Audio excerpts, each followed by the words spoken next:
मैंने 5 ऐसे पॉइंट्स में इस टॉपिक को सम अप किया है जो यकीनन आपके लिए हेल्पफुल होने वाले हैं और कॉन्सेप्ट को इतना क्लियर कर देंगे कि आपको इन सवालों के जवाब खोजने की जरूरत नहीं पड़ेगी। मैंने आज तक कभी भी इसका एक बहुत ही अच्छा और संतोषजनक जवाब नहीं पाया है सर्दियों में परमानेंट प्लांट में फर्टिलाइजेशन के बारे में। ये एक ऐसा टॉपिक है, हमारा दृष्टिकोण साफ कर देने वाली जानकारी की जरूरत है, क्योंकि हमारे सर्दियों में प्लांट जो मरते हैं या खराब होते हैं वो सर्दियों के कारण तो होते ही होते हैं, पर हमारी कुछ एक ऐसी गलतियां भी होती हैं जो हमारे प्लांट्स को खराब कर देती हैं, और उनमें सबसे बड़ी गलती होती है फर्टिलाइजेशन से रिलेटेड। नमस्कार, आप देख रहे हैं गार्डनिंग एस्थेटिक्स। मैं हूं अनीता दिनेश।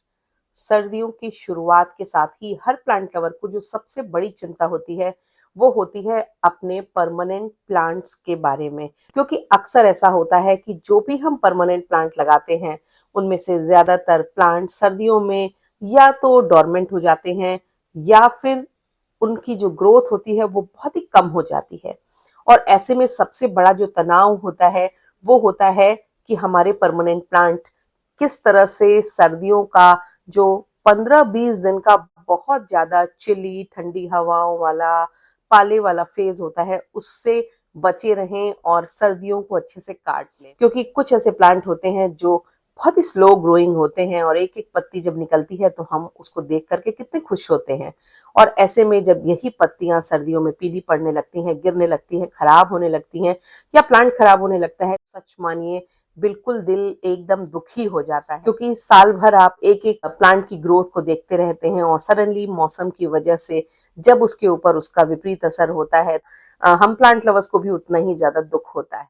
सबसे पहला और सबसे इम्पोर्टेंट पॉइंट है, कोई भी फर्टिलाइजर, जिसको कोई गर्म बताए ठंडा बताए, किसी भी तरह के फर्टिलाइजर की हमारे परमानेंट प्लांट्स को सर्दियों में जरूरत नहीं होती है। और उसका कारण बहुत ही अच्छे से समझते हैं। हम जो घरों में प्लांट्स लगाते हैं उनको हम मोटे तौर पर 3 पार्ट्स में डिवाइड कर सकते हैं। एक प्लांट जो कि एवरग्रीन होते हैं, यानी कि सदैव एक जैसे रहते हैं, ये ट्रॉपिकल प्लांट्स होते हैं, उन एरिया से आते हैं जहां पर दिन और रात की लंबाई भी बराबर होती है और मौसम हमेशा एक सा रहता है और ह्यूमिडिटी का लेवल हाई रहता है, टेम्परेचर का गर्म रहता है। जहां पर ये रहते हैं वहां सूरज हमेशा एक जैसा सीधा चमकता है, और ये प्लांट क्योंकि मौसम वहां पर चेंज नहीं होता है, हमारे यहाँ जब हम इनको लगाते हैं तो सर्दियों के दिनों में ये खुद को असहज पाते हैं और इनकी ग्रोथ बहुत ही कम हो जाती है, यानी कि बहुत ही स्लो हो जाती है। और दूसरे प्लांट होते हैं सेमी ट्रॉपिकल प्लांट, यानी कि हमारे यहाँ के प्लांट, वो प्लांट जो सर्दियों से बचने के लिए अपनी पत्तियों को गिरा देते हैं, और पत्तियां गिराने के साथ ही ये अपनी एनर्जी को भी सेव करते हैं। इनको एक्स्ट्रा या अतिरिक्त न्यूट्रिएंट की आवश्यकता नहीं होती है। बहुत सारे ऐसे प्लांट हैं जो हमारे यहाँ नेचुरल रूप से पाए जाते हैं और जिनको हम अपने यहाँ लगा रहे हैं, जूही, चमेली, गुड़हल और भी तमाम तरह के ऐसे प्लांट्स जो हमारे गार्डन का परमानेंट हिस्सा होते हैं।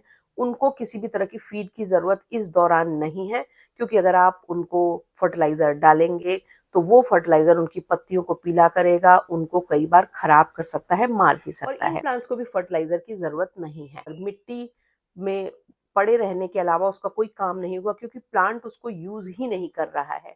फर्टिलाइजर प्लांट के लिए बिल्कुल वही काम करते हैं जो हमारी बॉडी में विटामिन और मिनरल्स का होता है, यानी कि वो सप्लीमेंट है, पर प्लांट को जो असली एनर्जी मिल रही है वो सनलाइट से मिल रही है। इसलिए आप अपने इन तमाम प्लांट्स का सन एक्सपोजर अगर बढ़ा देंगे तो अच्छा होगा, क्योंकि हम गर्मियों में इन प्लांट्स को ऐसी जगह रखते हैं जहां पर लाइट उनको कम मिलती, तब हमारे यहाँ धूप बहुत तेज होती है, तो हम इनको ऐसे एरिया में रखते हैं जहां इनको इनडायरेक्ट सनलाइट मिले। पर सर्दियों में इनकी जो सन की रिक्वायरमेंट है वो बढ़ जाती है, क्योंकि प्लांट की एनर्जी बहुत लो हो रही होती है।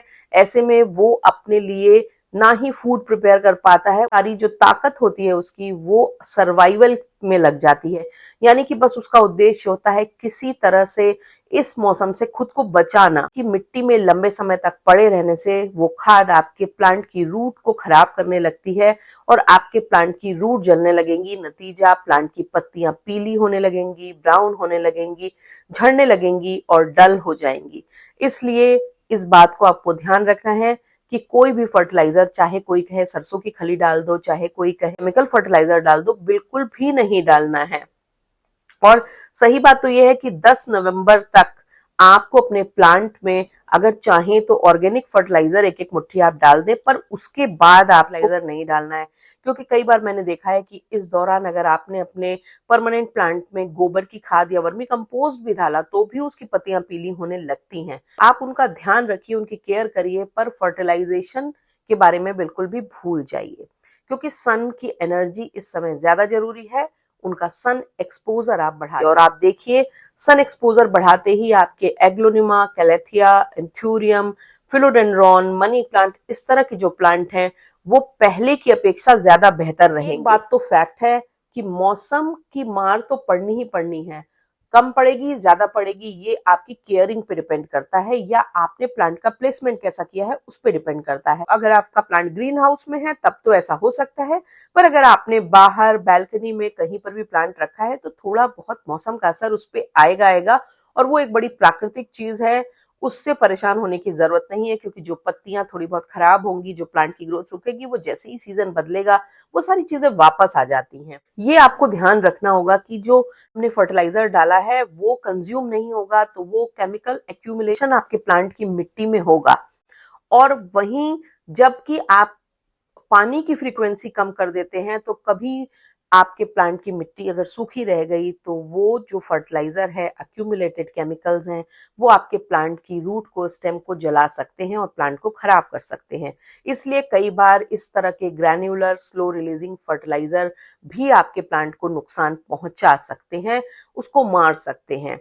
और खास करके आपके तमाम ऑर्नामेंटल प्लांट्स लगाते हैं उनके केस में तो आपको ये ध्यान रखना होगा। आप अपने विंटर फ्लावरिंग प्लांट में और सब्जियों में, जो सर्दियों की सीजनल सब्जियां हैं उनमें फर्टिलाइजेशन कर सकते हैं, क्योंकि यही उनका सीजन है उनसे पैदावार लेने का, उनसे फूल लेने का। पर विंटर फ्लावरिंग प्लांट के केस में भी आपको ये हमेशा ध्यान रखना होगा कि जब बड फॉर्मेशन होने वाली हो उसके पहले आप फर्टिलाइजर डाल दें, फिर बड्स आने दें, उनको फूल बनने दें, फिर जब वो फूल स्पेंट हो जाएं तब उन फूलों को हटा करके फिर से फर्टिलाइजर डाल दें, तो काफी सारे विंटर फ्लावरिंग प्लांट में आप दूसरी बार फ्लावरिंग ले सकते हैं। सीजनल सब्जियों में भी आप उनकी रिक्वायरमेंट के अनुसार फर्टिलाइजर यूज करें। मेरा हमेशा ये सुझाव रहता है कि जो हम कंज्यूम करने के लिए वेजिटेबल्स लगाते हैं उनमें केमिकल फर्टिलाइजर बिल्कुल भी यूज नहीं करें। आप इनमें ऑर्गेनिक फर्टिलाइजर जैसे कि वर्मी कंपोस्ट, होम कंपोस्ट, गोबर की खाद, इस तरह की चीजें डालें। इनमें उगी हुई सब्जी वो आपको नुकसान भी नहीं करेंगे। लोग बताते हैं कि ये गर्म फर्टिलाइजर है और आप अपने प्लांट्स में सर्दियों में डाल सकते हैं, तो ये ठंडा फर्टिलाइजर, गर्म फर्टिलाइजर वाला जो कॉन्सेप्ट है वो प्लांट्स पे नहीं चलता है। हमारे ज्यादातर शो प्लांट्स के लिए या हमारे परमानेंट प्लांट्स के लिए सर्दियों का मौसम डोरमेंसी का, हाइबरनेशन का, या अपनी ग्रोथ को बहुत ज्यादा स्लो कर लेने का होता है। और ऐसे में जब आपकी ग्रोथ स्लो है, बिल्कुल वैसा ही है जैसे बढ़ते हुए बच्चे को जिस मात्रा में विटामिन की, मिनरल्स की आवश्यकता होगी उतनी एक फुल ग्रोन अडल्ट को नहीं होगी।